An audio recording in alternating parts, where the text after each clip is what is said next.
Olá, olá, tudo bem? Hoje nós vamos trabalhar com a periodização da literatura brasileira, com a história da literatura brasileira, que tem mais de 500 anos, né? Começou lá com a Carta de Pero Vaz de Caminha, né?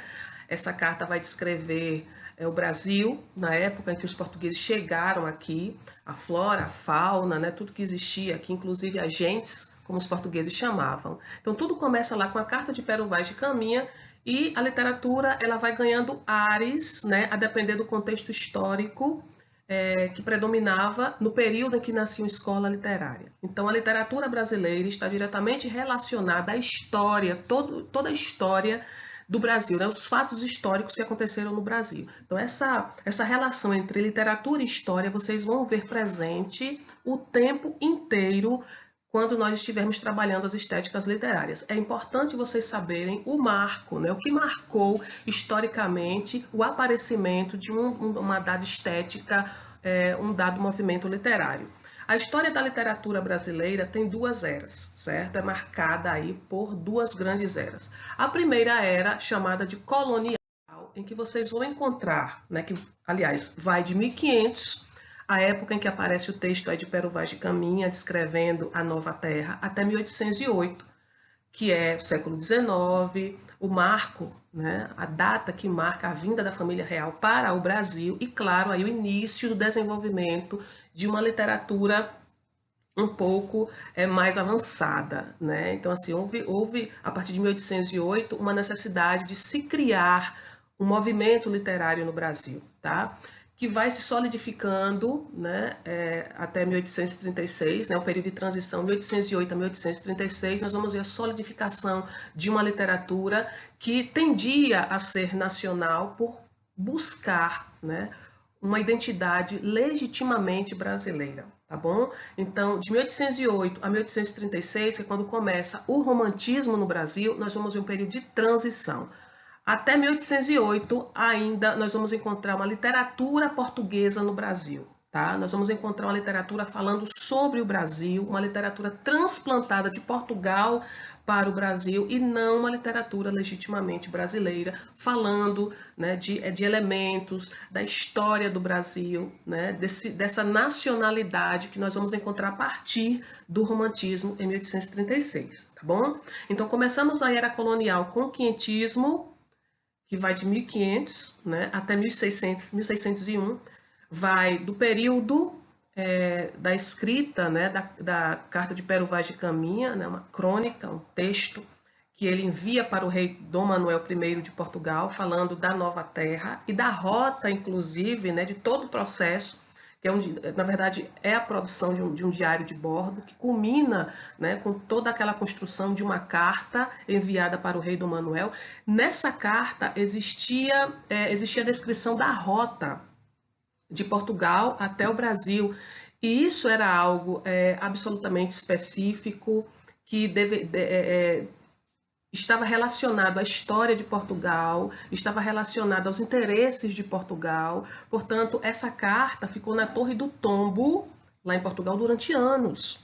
E só foi revelada, na verdade, no século XIX. Por que não foi divulgada no período quentista, da literatura informativa na Europa, né? Das crônicas que apareceram no período e que agradaram tantos europeus? Justamente porque, além da descrição da Nova Terra, Caminha descreve também a rota de Portugal até o Brasil, certo? Então, esses elementos que diziam respeito apenas ao rei de Portugal, né, os interesses particulares dele, isso aí deveria ficar, naquele momento, em segredo, né? Então, a gente vai ver somente o aparecimento dessa carta a partir do século XIX aqui no Brasil, tá bom?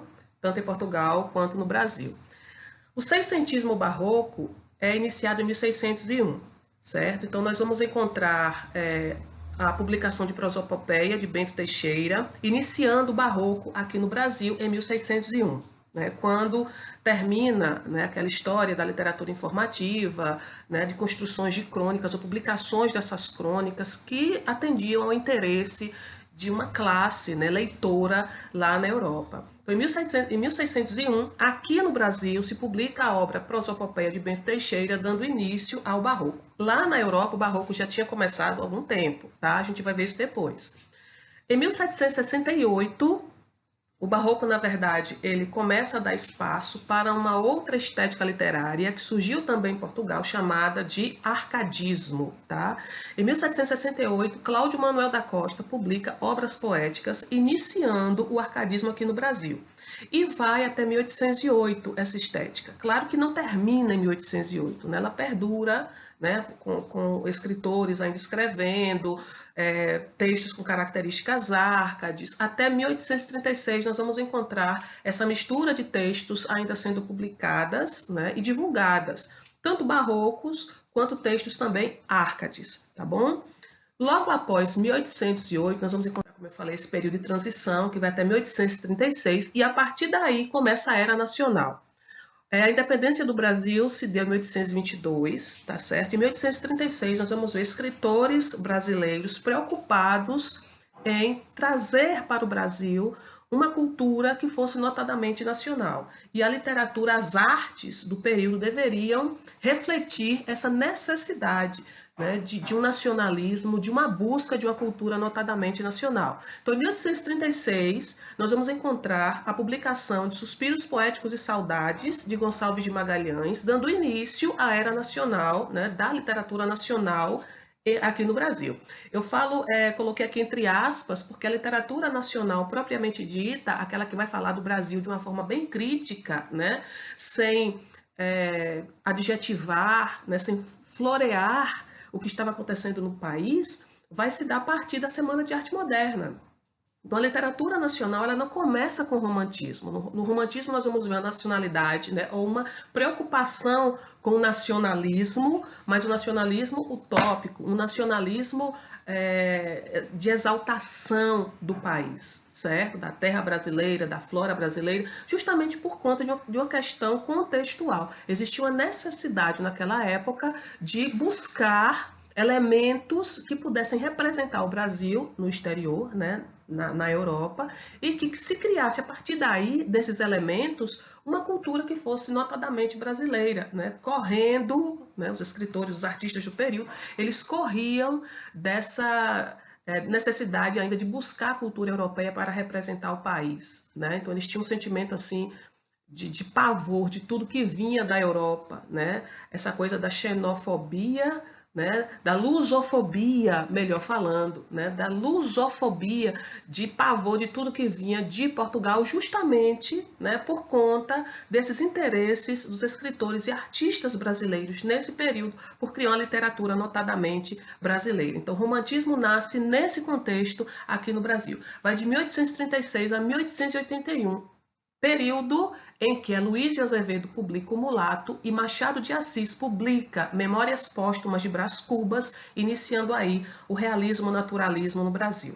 E claro, né, nós vamos encontrar também nesse período do aparecimento do realismo, naturalismo no Brasil, a publicação de fanfarras de Teófilo Dias, inaugurando o parnasianismo aqui no Brasil também. Certo? Então, realismo, naturalismo, parnasianismo são três estéticas literárias que aparecem nesse período de 1881 a 1893. Essa data, 1893, marca o início do simbolismo no Brasil com a publicação de Missal e Broquéis de Cruz e Souza. E vai até 1902. Alguns críticos literários consideram essa data, né, que essa data, 1902, ela pode se estender, né? Então, segundo alguns críticos literários, o simbolismo vai de 1893 a 1922, que seria a Semana de Arte Moderna. Nesse período todo, em que vocês vão encontrar também autores pré-modernistas, né? De 1893 a 1902, nós vamos encontrar o simbolismo, e a partir do finalzinho do século XIX já o aparecimento de escritores pré-modernistas no Brasil, tá certo?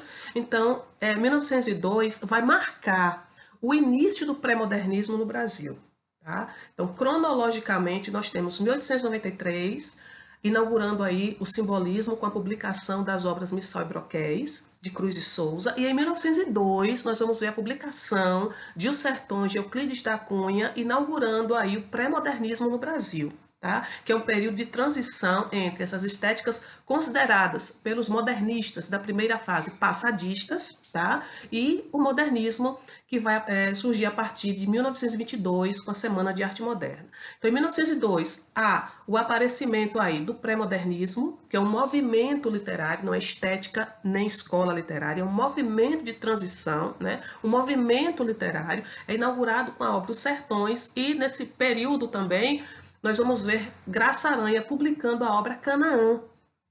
Também uma obra que vai, de uma certa forma, inaugurar, né, ou reinaugurar o pré-modernismo no Brasil. O pré-modernismo vai de 1902 até a Semana de Arte Moderna, que acontece no ano de 1922, aqui no Brasil, tá bom? E o modernismo, claro, que está dividido em 3 fases, né? Nós vamos encontrar cronologicamente essa divisão. O modernismo vai de 1922, a data da Semana de Arte Moderna, e que se inicia aí a primeira fase, chamada de fase de destruição, né? Dos cânones, dos padrões, de tudo aquilo que lembrava o passado literário brasileiro, e vai até 1945, que é a data que inaugura aí a terceira fase do modernismo brasileiro, com os 3 principais autores, Clarice Lispector, João Cabral de Melo Neto e João Guimarães Rosa, certo? Data também que termina aí o quê? A Segunda Guerra Mundial, tá bom? A partir de 1945 nós vamos encontrar, né, até os dias atuais, nós vamos encontrar o pós-modernismo, que é o que nós vivemos hoje, nessa mistura de elementos que fizeram parte de escolas literárias do passado e de elementos que estão sendo construídos hoje, né, inaugurados hoje, criados hoje pelos nossos artistas da literatura brasileira, influenciados ou não por artistas de outros lugares do mundo, tá certo? Então, a história da literatura brasileira está dividida nessas 2 grandes eras, a era colonial e a era nacional, e a partir da nossa próxima aula nós já vamos trabalhar o quinhentismo brasileiro, tá bom? Beijo e até a próxima!